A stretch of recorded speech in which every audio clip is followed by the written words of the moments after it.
Hai, nama saya Devi. Saat ini saya berdomisili di Belanda. Hari ini saya akan berbagi kisah cinta Tuhan dalam hidup saya. Diawali di saat saya berumur 17 tahun, saya tiba-tiba tidak bisa berjalan. Mulai dari diagnosa dokter yang bermacam-macam, sampai akhirnya saya harus dibawa ke rumah sakit. Saat di rumah sakit provinsi ditemukan bahwa saya mengidap penyakit lupus. Waktu itu umur saya 17 dan saya merasa bahwa masa depan saya sudah tidak ada karena saya lumpuh dan harusnya saya pergi kuliah. Tetapi dokter mengatakan bahwa kemungkinan saya tidak akan sampai umur 18 tahun saya akan meninggal. Saat itu saya hanya berharap kiranya saya bisa kuliah. Tetapi saya sangat mengucap syukur dokter saya juga yang satunya lagi, seorang Kristen yang mengatakan kepada saya, kalau Lazarus bisa dibangkitkan Tuhan, apalagi kamu yang hanya sakit lupus. Ketika itu saya bangkit, saya mulai menyelesaikan ujian nasional di atas tempat tidur, dan akhirnya tanpa disangka saya lulus masuk ke universitas dan saya bisa berkuliah di Jawa saat itu.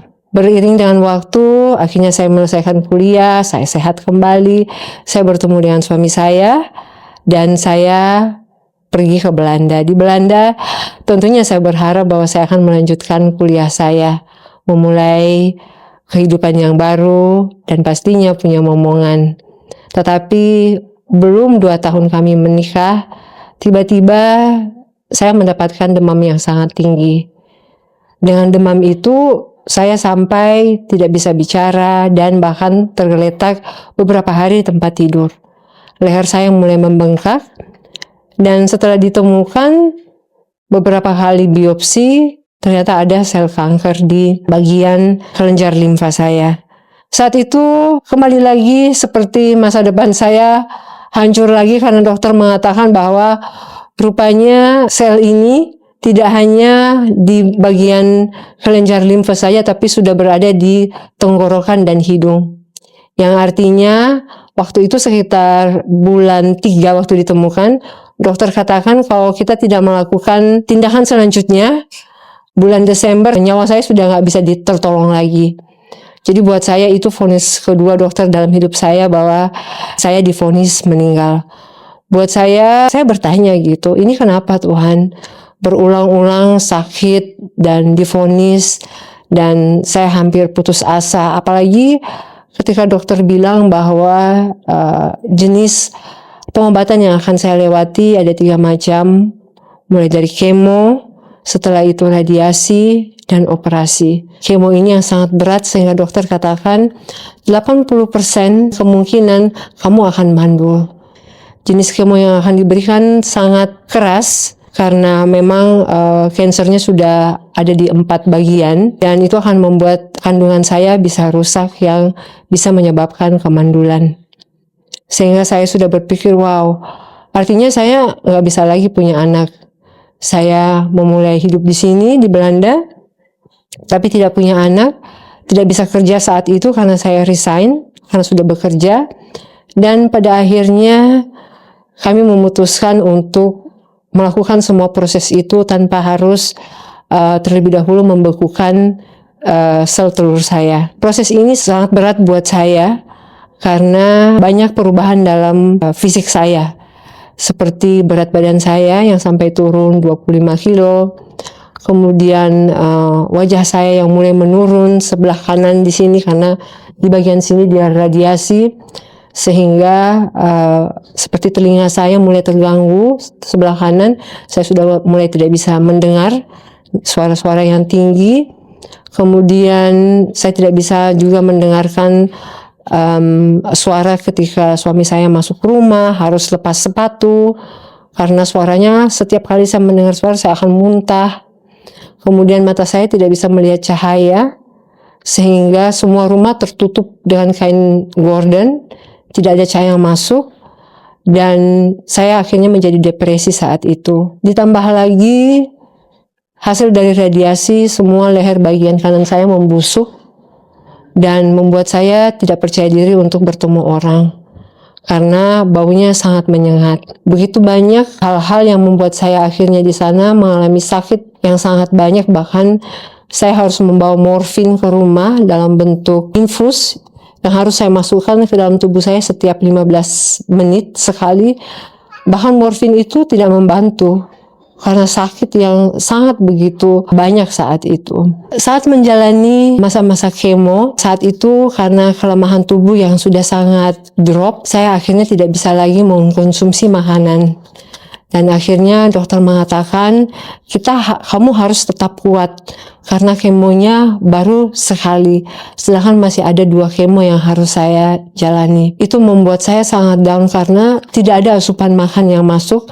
Akhirnya saya harus disonde. Sonde makanan itu pun saya tidak bisa menerima, sehingga harus diteruskan ke usus yang awalnya sebenarnya dioperasi. Selangnya lewat luar, tetapi setiap kali saya batuk, selangnya itu keluar dari perut, sehingga dokter mengatakan ini bukan jalan yang terbaik, sehingga kita harus masukkan kembali, dan itu kita harus lewat sampai di usus gitu. Ini yang membuat saya akhirnya setiap kali ketika saya pasang sonde ini dan bangun pagi itu seperti ada terlilit di bagian leher dan tenggorokan, dan setiap kali harus dibantu dengan cairan garam supaya dia lancar kembali. Tetapi beberapa kali itu tidak bisa lurus, dan dokter katakan kita harus buka lagi dan harus dimasukkan lagi. Sakitnya itu sangat luar biasa. Kita aja kalau sedikit masuk di hidung kita sangat sensitif, dan ini selang itu kan harus dengan kawat. Kawat itu kan keras, sedangkan ini bagian radiasi ya, jadi mereka luka, di dalam ini luka berdarah, itu harus dimasukin. Jadi setiap kali saya hanya teriak, Tuhan Yesus tolong, sakit banget gitu. Sampai hari itu dokter katakan kita harus keluarin lagi karena tersumbat lagi. Dan saya cuma bilang ke dokter, beri saya waktu, saya mau doa. Karena buat saya sangat sakit tiap kali keluar masuk dengan selang itu. Dan dokter sampai ketawain saya waktu itu. Mereka berkata doa. Saya nggak percaya kalau berdoa dan bisa selangnya langsung lurus gitu. Tapi saya bilang, saya mau buktikan gitu, bahwa Tuhan pasti tolong saya. Akhirnya saya berdoa, suster keluar, dokter keluar. Saya cuma berdoa, Tuhan tolong saya kali ini. Saya sudah sakit banget dan saya cuma mau alat selang ini lurus. Hari ini saja. Dan akhirnya saya ambil semprotan itu, suntikan untuk air garam. Saya cuma bilang dalam nama Tuhan Yesus, dan disemprot dan jalan. Sampai dokter dia bilang, oh kamu sering-sering aja ya berdoa, ternyata doamu itu bisa meluruskan selang. Kelihatannya sangat lucu, tapi hal-hal sekecil itu saya lihat bahwa Tuhan mau membuktikan gitu, dia ada di sana, dia nolongin, dan dia nggak akan pernah memberikan kita lebih berat di luar daripada kekuatan kita. Masa-masa itu juga saya belum masuk dalam komunitas di mana yang akhirnya mengubahkan saya. Hidup saya yang penting bagaimana saya melupakan semua masa-masa ini. Hampir setiap minggu saya ke diskotik waktu itu, padahal saya sedang dalam pemulihan.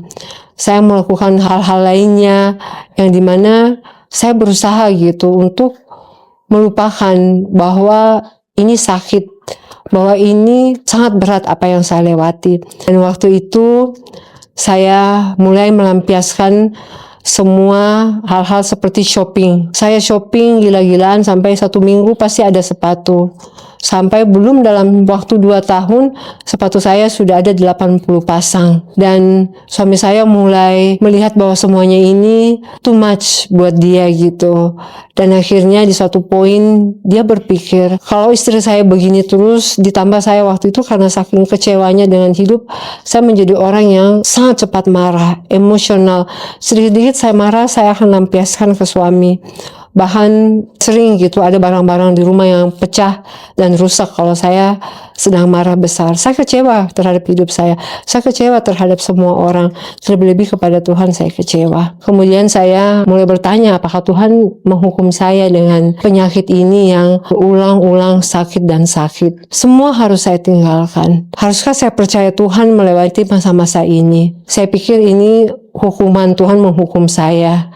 Karena biasanya saya sering mendengar kalau orang sakit, Karena biasanya ini dihukum sama Tuhan. Kembali saya mengingat kenapa dihukum sama Tuhan. Saya mengingat masa SMA saya. Saya orang yang paling terkenal sangat berani di sekolah. Sangat kuat dan bahkan ditakutin sama semua adik-adik asrama saya, adik-adik junior. Kalau saya sudah keluar kamar, pasti mereka sudah pada bilang, tuh ada Red Devil.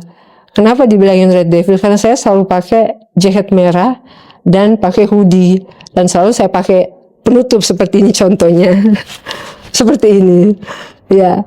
Jadi udah pada takut kalau saya keluar kamar, Red Devil keluar. Ya. Tapi puji Tuhan nama itu pun juga sudah dipulihkan dalam saya. Saya ini sudah menjadi anak Tuhan yang dimana saya bisa membawa kemana-mana berita damai buat siapapun kemana Tuhan membawa saya. Jadi ketika itu saya berpikir, mungkin karena dulu saya sering merendahkan adik-adik kelas. Bahkan lebih parahnya lagi, disebut sebagai tukang pukul.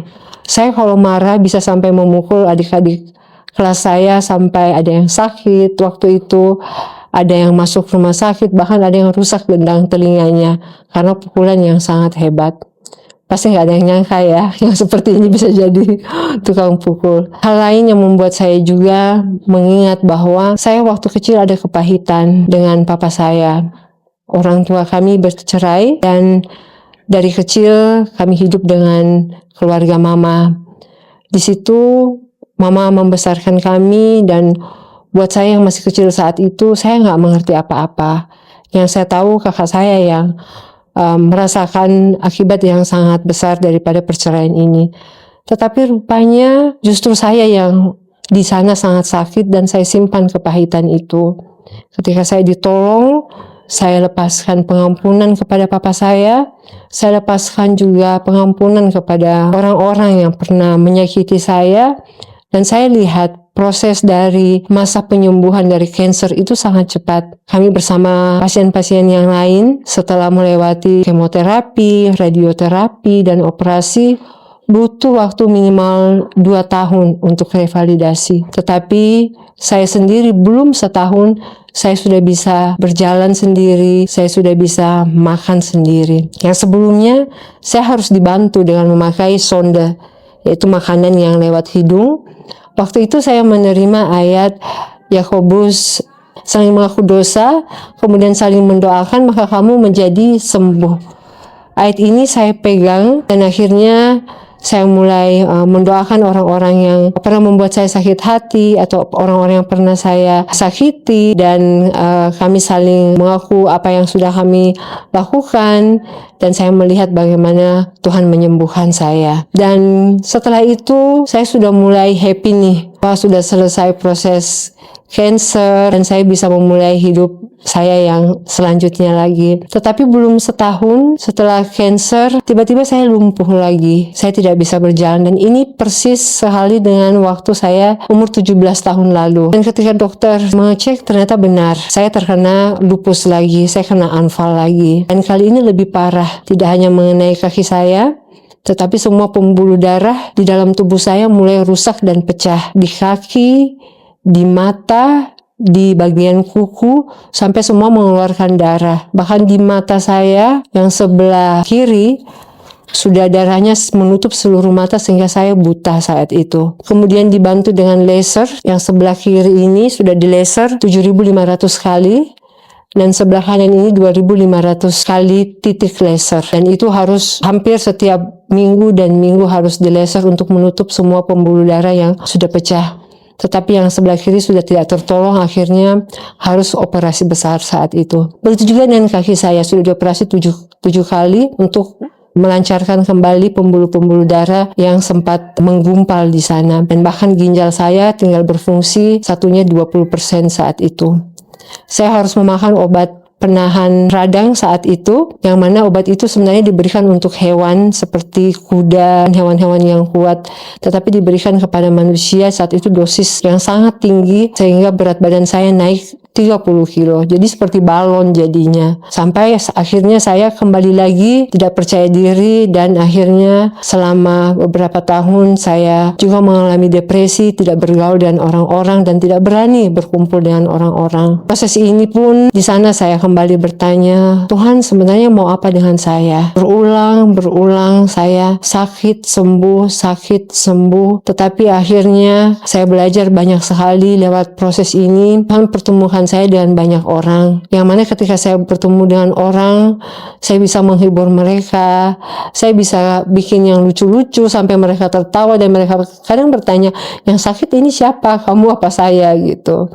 Di situ saya tahu bahwa saya ini adalah seseorang yang membawa sukacita dimanapun saya berada, bukan karena melihat saya ini sakit atau lemah. Dan akhirnya saya mengucap syukur tentunya lewat doa orang-orang terkasih, mentor-mentor saya, orang tua rohani, saudara rohani, dan semua keluarga.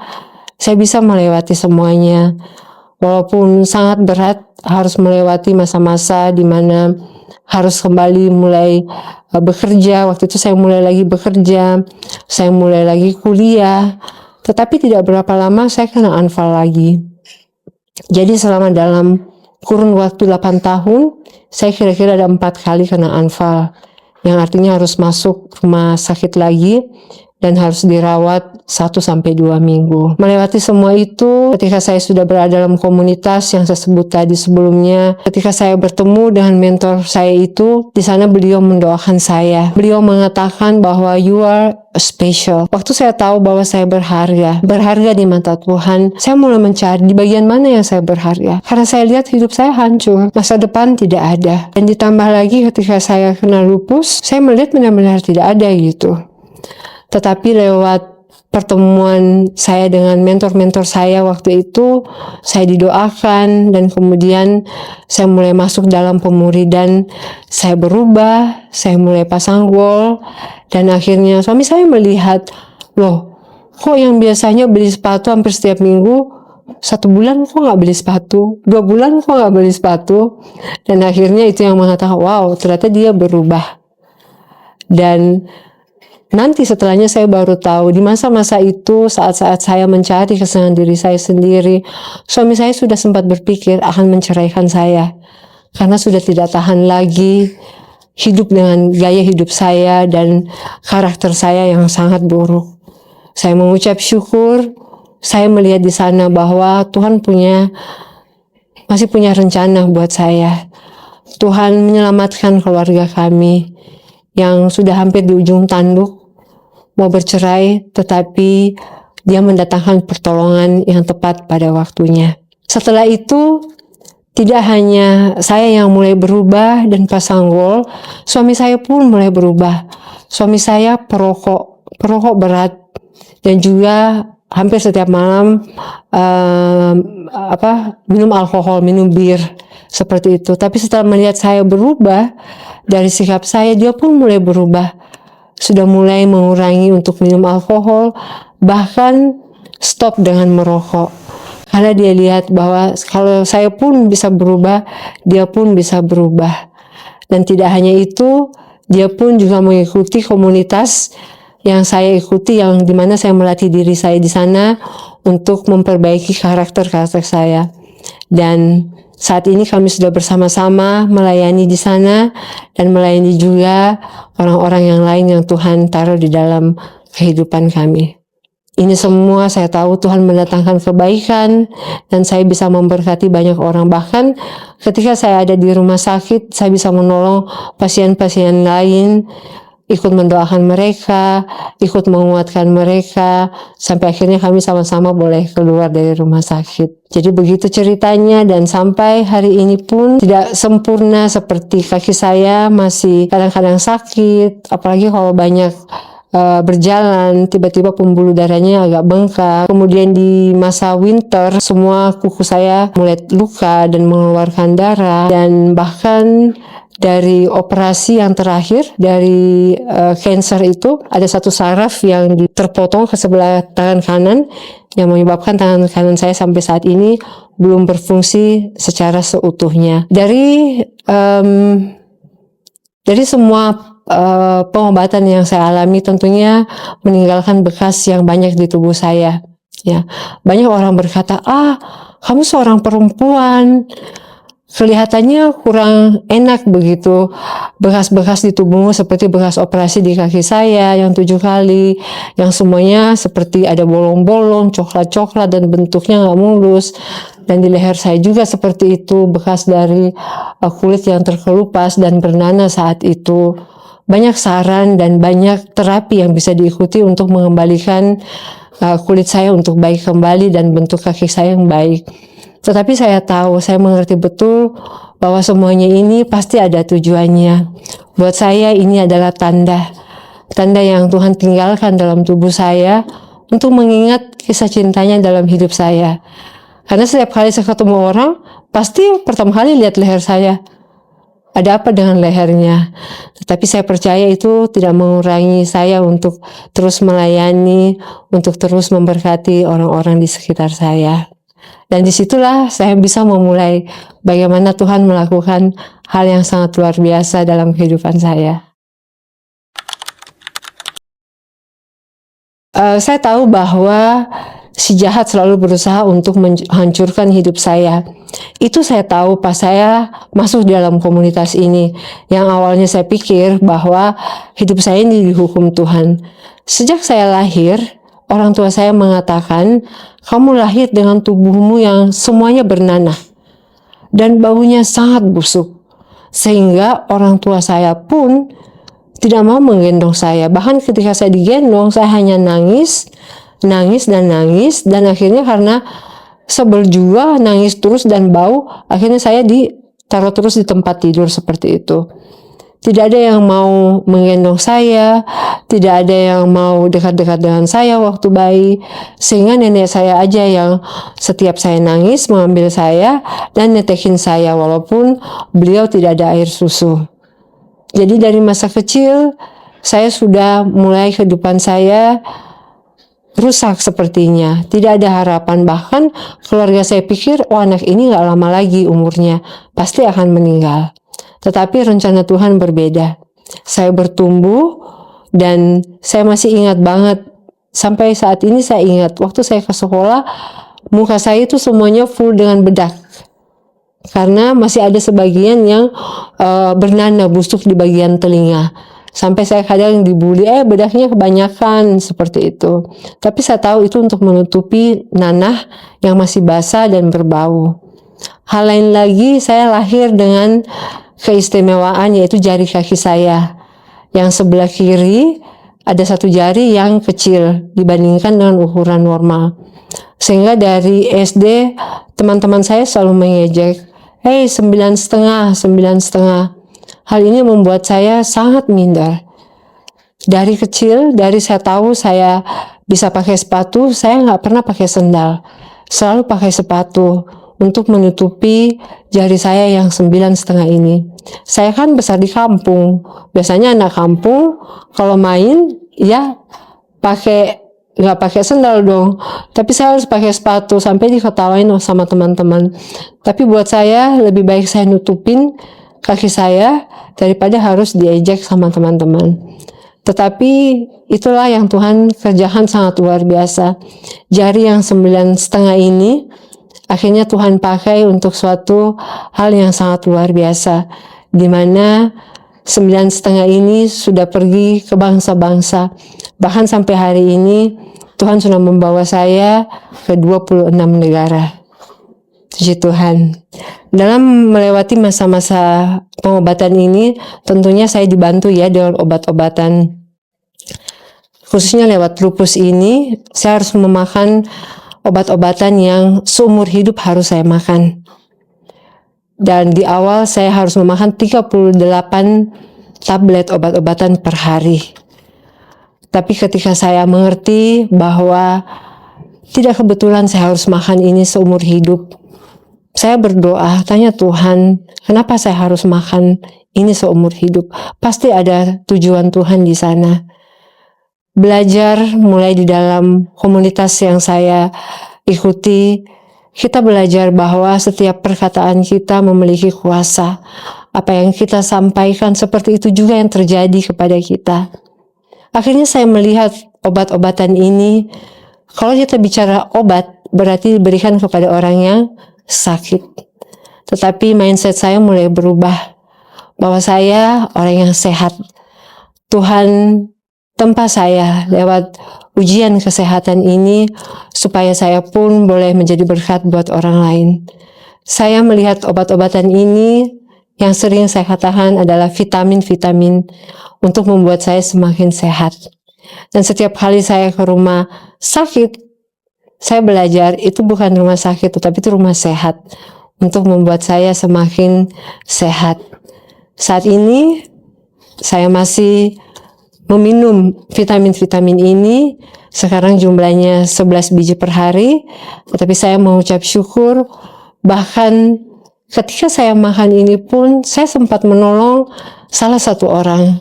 Orang ini sangat takut makan obat-obatan, satu pun dia nggak berani nelan.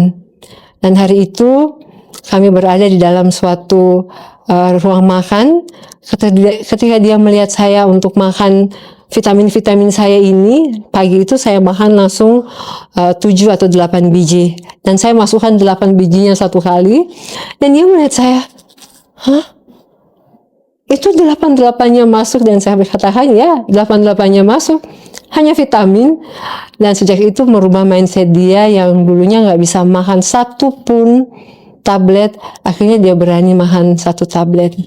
Di situ saya lihat, makan vitamin pun Tuhan bisa ubah untuk menjadi suatu berkat buat orang lain.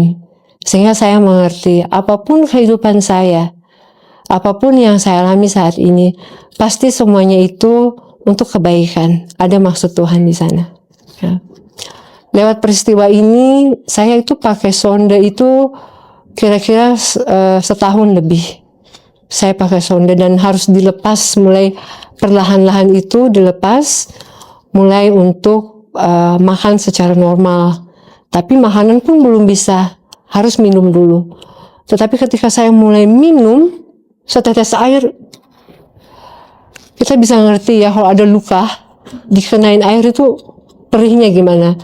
Pakai air itu perih banget, jadi nggak bisa. Jadi lama, saya hampir 2 tahun baru bisa makan sesuatu. Jadi dilatih, mulai dari cairan-cairan sampai pada akhirnya bisa makanan seperti bubur, tapi tetap dalam bentuk sangat halus. Itu hampir 2 tahun. Ya. Dan yang membuat saya terus mengingat hal ini, betapa saya bersyukurnya. Begitu banyak orang biasanya makan, ada makanan mereka pun mikir gitu, oh kita makan apa, oh ini nggak enak, itu nggak enak. Lewat pelajaran yang saya bisa ambil dari sini, saya sangat bersyukur.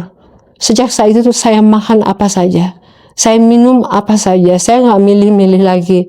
Saya bersyukur bisa makan. Bahkan saya bersyukur waktu itu, waktu tetes pertama, air bisa masuk ke dalam mulut saya bilang, wah Tuhan, seberharga inikah setetes air itu. Sedangkan selama ini saya mengeluh harus makan ini, makan itu, harus makan di restoran itu, cari makan di sini. Air sangat berarti saat itu. Dan bahkan sampai hari ini, setiap pagi saya mengambil setetes air. Setelah habis berdoa, saya mengambil setetes air setiap pagi. Hanya untuk menejamkan mata saya sebentar dan mengingat saat-saat itu. Saat-saat di mana Tuhan tolong saya. Saat-saat di mana Tuhan memperlihatkan bahwa setetes air pun sangat berarti dalam kehidupan kita. Kita nggak usah cari yang besar-besar di luar sana. Ketika kita bisa bersyukur dengan setetes air itu, maka kita pasti bisa mensyukuri apapun dalam kehidupan ini. Itu yang saya pelajari, dan itu membuat saya mengingat setiap kali bagaimana Tuhan membuat cerita setetes air itu dalam kehidupan saya.